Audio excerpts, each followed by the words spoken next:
One night, at dinner, the governor himself arrived, the very man whose life Grandma had once saved. Everything came crashing down. The truth was exposed. Her son and daughter-in-law were arrested. The empire remained safe. This is the story of a strong woman, who stayed silent for years, endured quietly, but when the moment came to speak, she shook the world.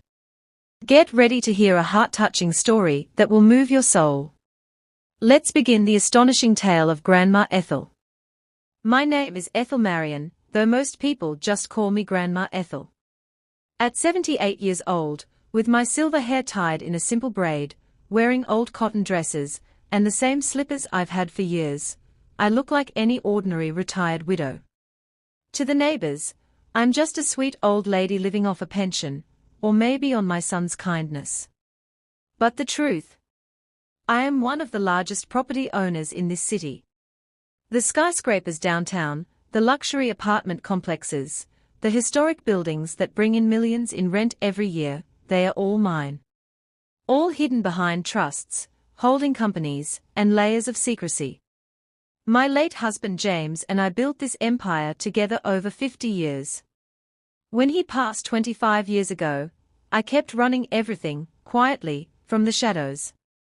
My son Richard and his wife Vivian have no idea. To them, I'm just Mom, the live-in babysitter, the one who helps when money runs short. Richard has a good job as a bank manager, but Vivian's tastes are expensive. Designer clothes, trips to Europe, private schools for the grandkids, a new car every few years. And when the bills pile up, they look at me. Mom, you're alone anyway, you've got savings, right? 4 years, I gave. I loved my son. I adored my grandchildren, Emma and Logan. I told myself, this is family. One day they'll stand on their own. But the disrespect grew. Vivian's little digs, Mom, those old clothes are embarrassing. Richard staying silent instead of defending me. When I suggested cheaper options, Vivian would laugh, Mom, you're from another generation. Times have changed. Then came the day everything changed. Tone shifts more serious. It was an October evening. The air was cool, leaves falling. I was in my room looking through old photo albums when Richard and Vivian burst in. Richard held a folder. Vivian had a strange smile. Mom, we need to talk, Richard said, sitting down. This house, it's yours, right? Vivian asked directly. Yes, it was mine. A beautiful Victorian home in the best neighborhood. James and I bought it in 1980. Now worth millions. We're thinking of selling it, Richard said, avoiding my eyes. Market's good. We'll buy a bigger place. You'll live with us. Better for the kids. I knew it was a lie. Vivian wanted to open a boutique, but couldn't get a loan. Richard's credit cards were maxed out. No, I said quietly. I'm not selling. This is James's memory. Vivian's face turned red. Mom, you're selfish. We take care of you. Richard stopped her, but anger flashed in his eyes. Mom, think about it. We need this. The pressure increased over the next days. They ignored me. Left me without food. Kept the grandkids away. Vivian threatened, if you don't sign, we'll put you in a nursing home. Then came the night I'll never forget. A cold November night. Rain pouring. I was coming down the stairs when Richard pushed me from behind. Sign it, Mom, he shouted. I fell. Hard. Down the stairs. My leg, excruciating pain. The femur was fractured. At the hospital, doctors said, this wasn't just a fall. This was force. But Vivian told everyone, Mom's old. She lost her balance. I came home in a wheelchair. Plaster cast. They left food on the table, just out of reach. I sat hungry. And then came the dinner. The dinner that changed everything. Dramatic pause. Richard had invited colleagues from the bank. The table was loaded, roast beef, fine wine, desserts. The smell filled the air. I sat at the head of the table, leg in plaster, starving. I hadn't eaten in nearly 24 hours. Vivian smiled sweetly, Mom's on a diet. Richard said loudly, yeah, Mom said she wanted to lose weight.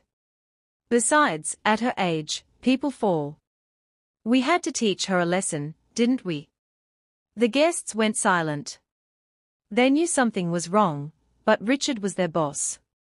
I sat quietly. Pain in my leg. Hunger in my stomach. But ice in my heart. I glanced at the grandfather clock. 7:59 p.m. Richard, I said softly. He stopped. What, Mom? You're sitting in your father's chair. And by my calculation, you have exactly 1 minute left to enjoy it. He laughed. What? Are you threatening me? You can't even walk. The guests forced awkward smiles. I said nothing. Just watched the clock. 8 p.m. The doorbell rang. Long insistent. Richard stood up, grinning. There he is, the notary. Now you'll sign, Mom. He walked to the door. And then, silence. Gee, Governor Harper. Richard's voice trembled. Everyone at the table froze. Governor Harper, the most powerful man in the state. 2 massive security guards in black suits entered first. Then, the governor. Silver hair. Strong presence. A bouquet of roses in his hands. He walked straight to me. Knelt down. Held my hand gently. Mrs. Marion, are you all right? Vivian's wine glass slipped from her hand and shattered.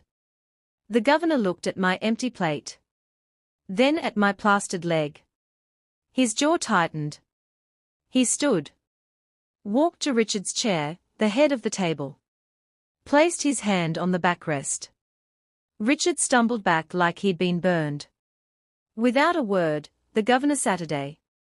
He took a clean fork and knife, brought by his guard, cut the roast beef into small pieces, and fed me by hand. Only when the sharpest hunger faded did he speak. His voice calm, but deadly. Who gave Mrs. Marion this lesson? Richard stammered, she fell. Old age. Coordination issues. I spoke quietly, there are no stairs on this floor. It's ground level. No steps. Even the thresholds were removed years ago. Richard's eye collapsed. The governor ordered the X-ray I had hidden. It showed a defensive fracture, the kind from blocking a blow. Then the audit began. Richard's corruption, fraud, embezzlement, everything came out. And the final bombshell. This wasn't just a house. It was part of a historic building, the entire building was mine. 10 years ago, I donated it to a charity trust in James's memory, with lifetime residency rights for me. It couldn't be sold. Ever? Richard and Vivian fell to their knees. Begged. Cried. Blamed each other. But the governor, the young soldier whose life I saved 40 years ago as a surgeon, didn't flinch. He had them arrested. The guards dragged Richard away. Vivian was escorted out with one small bag. The apartment fell silent. Clean. Peaceful. The governor and I sat alone. He made tea. We talked like old times. I picked up a slice of cake with my left hand, awkwardly, but on my own. Richard said I was helpless, I told him. That I'd starve without him. I took a bite. I'm not helpless. I'm a surgeon. I was just waiting for the right moment to remove the infection. The governor smiled, the first real smile of the night. He placed his hand over mine. The clock ticked. Tick-tock. Tick-tock. A new life had begun. My empire was safe. My grandchildren came to live with me. And I sat in my chair, in my home, free. Outroed warm, reflective tone. And that, my friends, is Ethel Marion's story. A story of patience, strength, and the moment a strong woman says, enough. Some of you will say, they deserved it. Others might wonder, was it too harsh? After all, Vivian was family. But where does family duty end, and the right to your own dignity begin? I made my choice. I chose life. I chose peace. I chose me. What would you have done? Tell me in the comments, and let me know which city or state you're watching from. I love knowing how far these stories travel.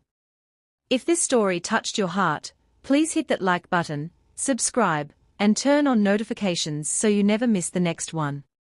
Your support means the world to me. Thank you for listening. I'll see you in the next story.